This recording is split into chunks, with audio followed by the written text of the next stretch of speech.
তো চলো বন্ধুরা, যে কালকে খেলা হয়েছিল, আমার মেয়ে খেলেছিল, তার প্রাইজ দেওয়া হচ্ছে। এই যে আমাদের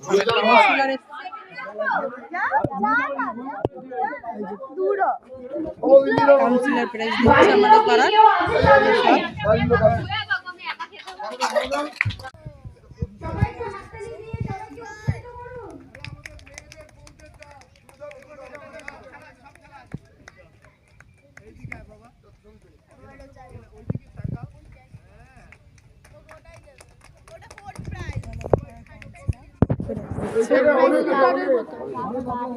আমাদের ফিফথ প্রাইজ স্বর্ণা রায়।